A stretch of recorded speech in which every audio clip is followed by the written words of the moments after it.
Dear friends, today I am talking about the management of emotion.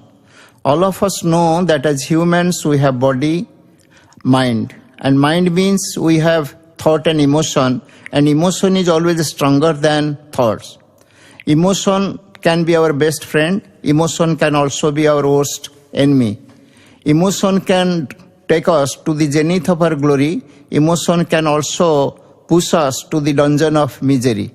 And if we have emotion as our enemy, then we need not seek outside for our external enemies. Therefore, controlling of emotion becomes a question of paramount importance.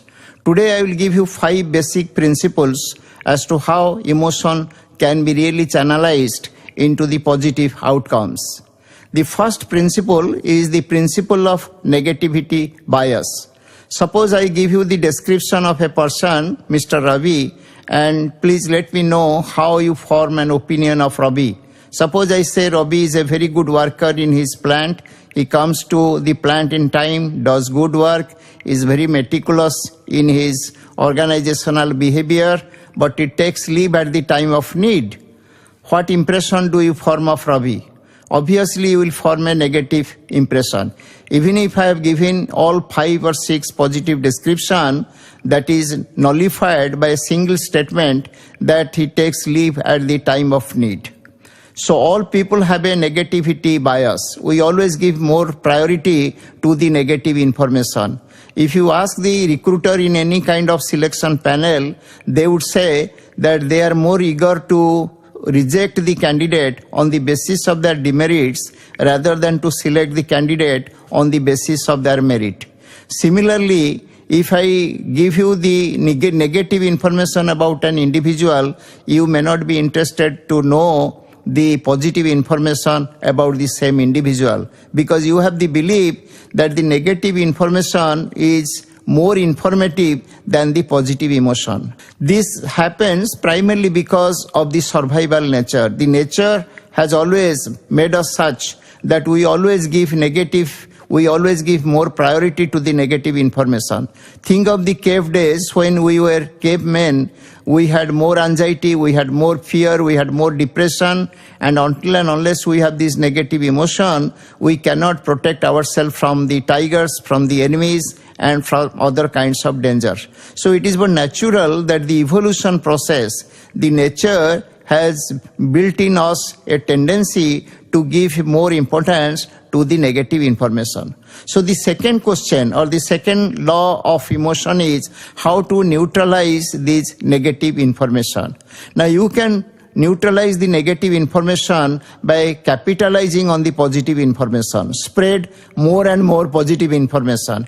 In fact, there was a good psychological experiment few years back. One person, he wanted to know how the negative information or negative impression can be neutralized. So what he did, he really had a big building near the University of Washington, then met the people and said that, dear friends, I am going to carry out a good experiment on people, so your talks, your interactions would be recorded, and whenever you are discussing the issues with your spouses, you are discussing the issue with your children, everything would be recorded.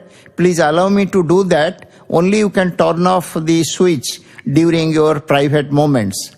So when these particular activities and talks were recorded for almost a couple of months, then the researcher analyzed the talk and came to a very interesting conclusion. The conclusion is that in order to neutralize one negative information, you ought to have 5 positive information. That means if you are giving a negative comment on your subordinate, you have to say 5 good things afterwards so that the impact of the negativity is neutralized. Of course, you may not remember these 5 or 6, but all you must know that our life must be built on capitalization.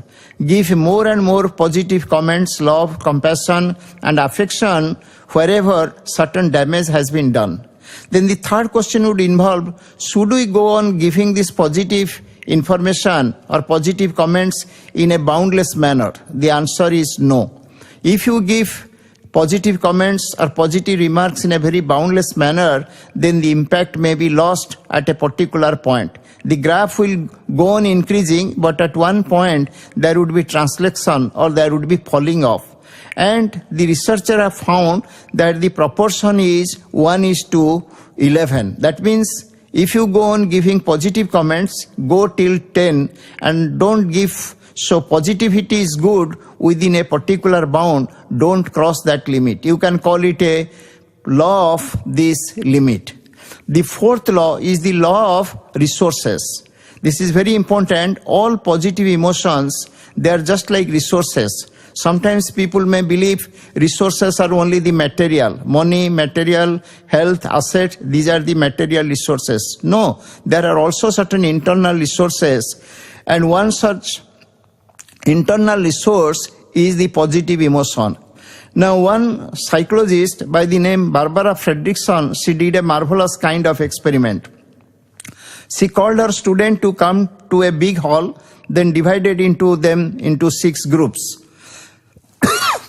These 6 groups, they were asked to sit in 6 different rooms, and 3 groups were exposed to 3 positive films, one on love, the second one on joy, and third one on compassion. Then other 3 groups were given the picture with negative themes. One dealt with depression, the other dealt with fear, and third dealt with anxiety. All the films were for 30 minutes, and after the exposure was over, the students were asked to get back to the original hall. And when the students came to the original hall, the professor said, look, now I will give you some opportunity. I am giving you a plain sheet of paper. You write how would you like to spend your time. And whatever way you like to spend your time, I will give you the opportunity. It was interestingly found that those students who had exposure to negative films, they gave a very short list. Many of them said that, Madam, we want to go to our hostel rooms, have a cup of coffee and sleep, or we want to be left alone. But on the contrary, those students who had exposure for positive films, they gave a very long list. Some of them said that we would like to go to the children's hospital where differentially able children are being taken care of. We want to help them. We want to provide some other kinds of services.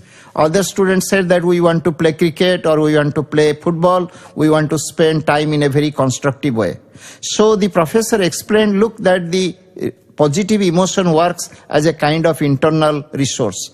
And when you experience such kind of emotion, it helps in 2 ways. It builds your internal resources, and at the same time, it expands the contour, the area of your activity. So she gave a label that positive emotion has the role of the build and broaden theory of emotion, that it builds our internal resources and it broadens the range of our activity. Then the next law is the law of gender.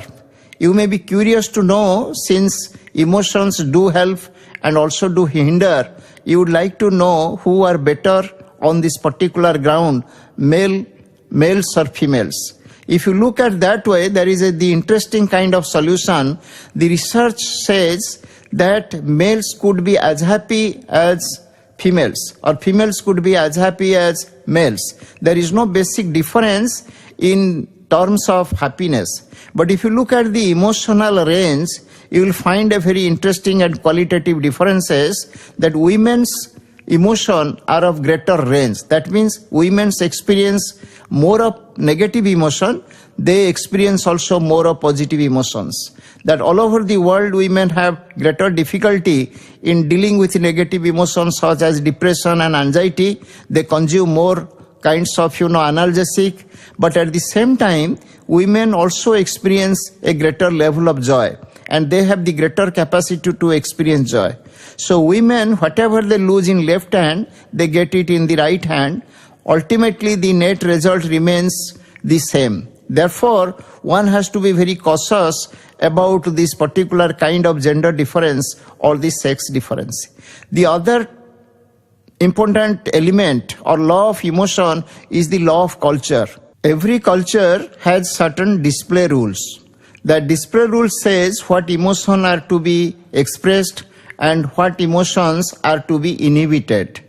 For example, if we go to the Western countries, generally people are discouraged to express the negative emotion. Take for instance a scene where it is a depressive scene, somebody has died and people have gathered around to say their condolences. In such a scenario, people can come even in their formal dresses, they can have tea or coffee, and they can also talk in low voice. People are generally always encouraged not to express their negative emotion.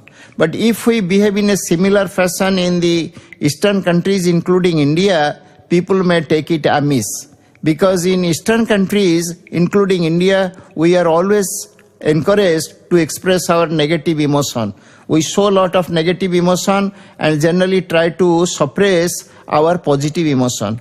Therefore, whenever we are expressing certain kind of emotion, we have to keep track of whether it is a positive or negative, and then we have to also look at whether the culture permits its inhibition or permits its expression. If we follow this kind of behavior, then naturally the behavior would be culturally appropriate or inappropriate depending on the display rules. So to sum up, we have to keep track of certain rules of emotion, and if we handle those laws very wisely and very confidently, obviously our life would take a kind of positive note and it will be on the positive track. First of all, as I said, that we must be aware that the negative emotions are given more importance. Therefore, we should always try to neutralize the negativity by capitalizing the positivity. We have to give love, compassion, and other kinds of affection. Then the third law we have to follow, that even if we give positive emotion, it should not be an boundless manner, and at certain points we should try to keep a limit.